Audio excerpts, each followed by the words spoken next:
and this is 21 Questions with Bordeaux.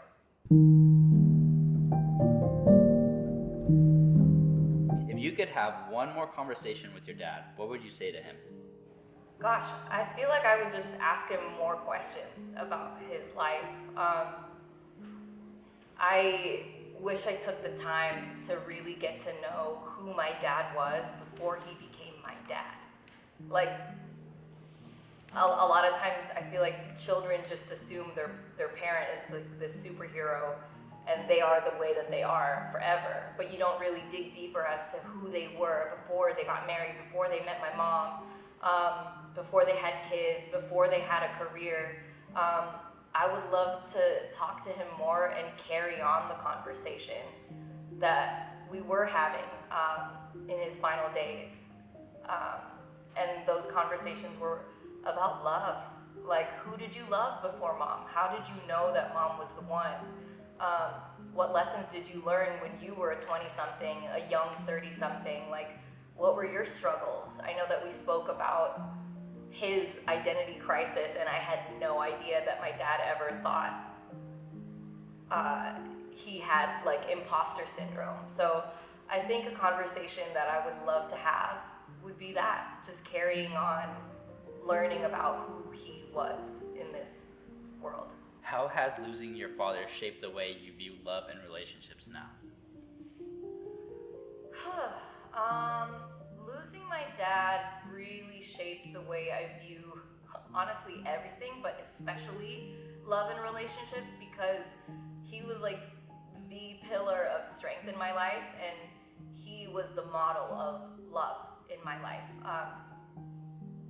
I feel like I hold him as a standard to love and relationships and work and faith. Like, everything, all the values that I hold dear to me, I'm realizing are a lot of the values that he held dear to him. And kind of just since losing him, I constantly look to my dad and the standards that he had in this world as kind of like a measuring point. Like, he set the bar. Like, my dad was and is amazing, and I want to do everything in his footsteps because I admire him so much. He's the guy that I measure all of the guys up to, if that makes sense. What's one thing about grief that no one prepared you for? Oof. One thing about grief that no one prepared me for, that there's no template. There's no right way to do something. I am very much a person that follows instruction and likes to just follow proceedings, and it was really difficult to not know how to do grief. Like, how long is this gonna take? How long am I gonna be angry for? How long am I gonna be bargaining for? How long am I gonna be mad at God for? How long am I gonna wish for something different? When am I gonna lean into acceptance? I think the thing that no one prepared me for is that growth and healing is not linear, especially from grief. Oh, and also, did not prepare for all the weight gain. Like, dude, the grief versus heartbreak. Your body, at least mine, mourns so differently. Your heart is broken in completely different places, but yet you grieve and your body reacts in completely different ways. So I think I was not prepared for, like, the toll it would take on my health, like, physically, mentally. Yeah, there's no template for it. So In the moments you felt the most broken, what did your conversations with God sound like? I think my conversations with God sounded very vulnerable. They sounded broken. It sounded like the first time I was talking to God, like, out of desperation. Like, for the first time in my life, what I knew to be true was taken from me. I never thought that I would lose my dad. From finding out that he was sick to losing him completely in a year. So that conversation, it wasn't really a conversation with God. It was me yelling at God, crying out to God, asking why. Ooh. Asking why you think I can bear the weight of this loss. What makes you think me? Why me? Why would you allow this to happen to me? Why would you allow this to happen to my sister who was 30 weeks pregnant? Why our family? What makes you think that I can take this and do something with it, God? Not me. I can see why you can pick other people, but why did you pick me? Tell me why. Let me fast forward so I can see the why, so that the pain makes sense. I was trying to run. I was trying to run faster and away from God. I was trying to run towards a solution and towards joy and hope without Him. And yet He was the one that I was complaining to the most. It sounded a lot like this, but with screaming. It sounds a lot like that train, actually. But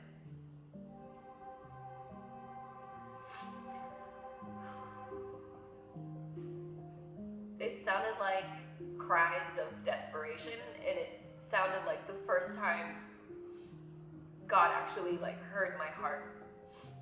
It was the first time I actually had a conversation with God, let's say. That breaking point led me to drop to my knees and surrender everything to God. And it was a struggle. It was like, I don't want to come to you with this because you're the one that took him, right? So every single step, every single thought about grief, leaving it at his feet, that's what it sounded like. The good, the bad, the ugly, the tears, the yelling, the delusion, the denial. It sounded like pain. It sounded like the shattering of glass. Yeah. Ooh. Do we have a tissue? Oh my word. How do you reconcile faith with loss, especially when you prayed for healing that didn't come? Ultimately, the healing that didn't come, obviously my dad's up in heaven now. I think just the acceptance of it, it is what it is. You cannot bring him back. It doesn't matter how hard you pray, you cannot bring him back. That's not how it works. If this happened, God's doing something with it. Go back to the word. What is he doing with it? What does he say that is true? Go back to that. As much as you want to fight it, go back to the word and what God says is true. And I think accepting that there wasn't healing was ultimately what brought me back to my faith, what deepened my faith. It forced me to come to God with my frustrations and the full just surrender of I have nothing else. I don't have anything else to give. No one else cares. Everybody else is having their own lives and other people are grieving him too. So I'm just alone and I'm alone with you, God. So do something here. I think just in that breaking point and in grappling with the fact that there was no healing, it brought me to the point where God could ultimately fix me. God was the one that was like, I see how broken you are. It says that God draws near to the brokenhearted. He's the closest to the brokenhearted. And that right there kept me. I was like, okay, if that's the truth, then you're here with me. Okay.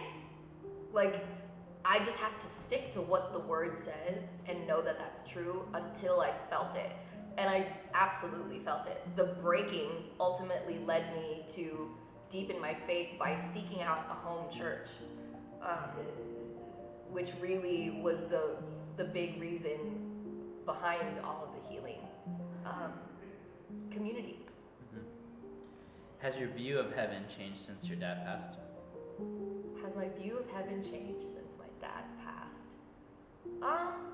Only in a sense that there's just one more incredible angel up there by the name of Ronnie Lalas. Yeah. What did getting engaged 2 weeks before losing your dad teach you about love? That taught me that love can make you do some big and bold things. Even when you saw something as big as a proposal happening in a completely different circumstance, at a completely different time. But the love that my then fiance had for me and the love that he had for my family, I think was the ultimate push for him to propose at the time, because he wanted my family and especially my dad to be there on FaceTime to receive the news.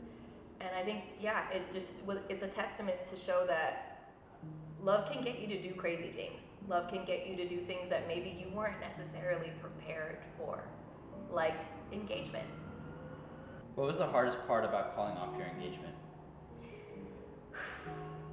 The hardest part about calling off my engagement was honestly facing everyone.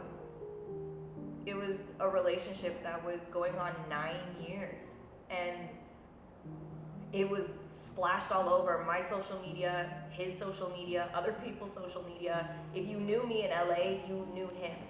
We were a tandem. So it was hard to face the music. It was hard to look at my Instagram feed, look at my camera roll. It was hard to just face the facts and come face to face with all the evidence of how long that relationship was, and like delete it and tuck those memories away, like say goodbye to those memories and refresh the feed, honestly. Like, it was painful deleting all of those posts and scrolling through years worth of stuff. So that was really difficult. Taking down the engagement video was difficult. When people would ask, how come you're not wearing your ring? When's the wedding? Did you guys send out the invites yet? That was really difficult, because people receive news at different times. So yeah, that was probably the hardest part. How did you know it was time to walk away from that relationship? Without getting like too in depth, I knew it was time because I saw something that made it very clear. It was an answered prayer. I prayed to God in July, please God, if this relationship is not your will, please make it so clear to me. Let me see something so that it causes me to move and it's so easy for me to cut this. That prayer was prayed in July. The relationship was over in October. Let's just say I saw some things that did not honor the role of fiance and husband. What did losing love teach you about yourself? Losing love. What did losing love teach me about myself? Man.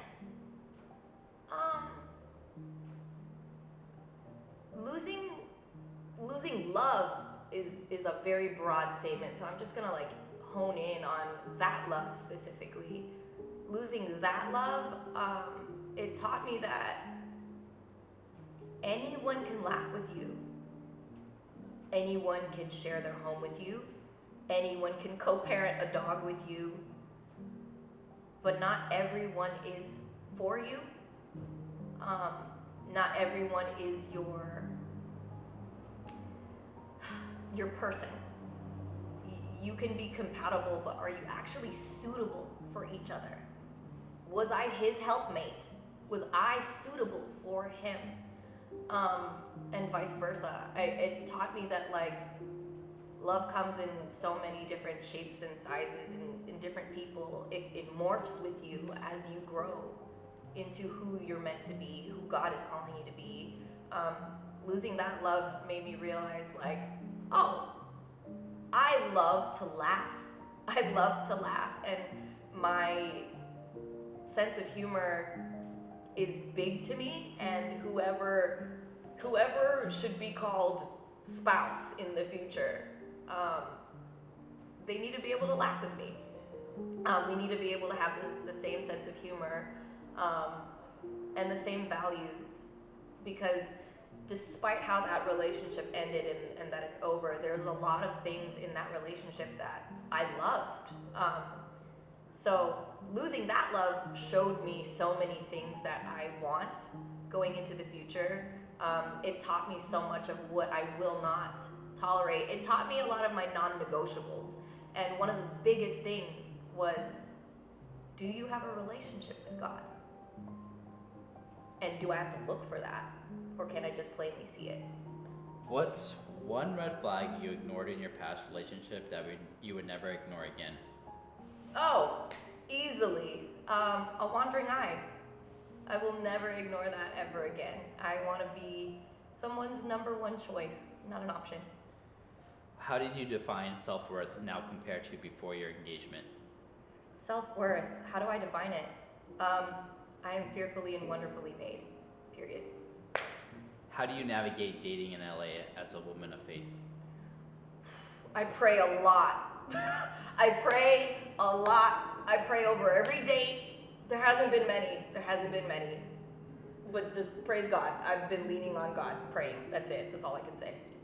What has been the most unexpected blessing of starting over?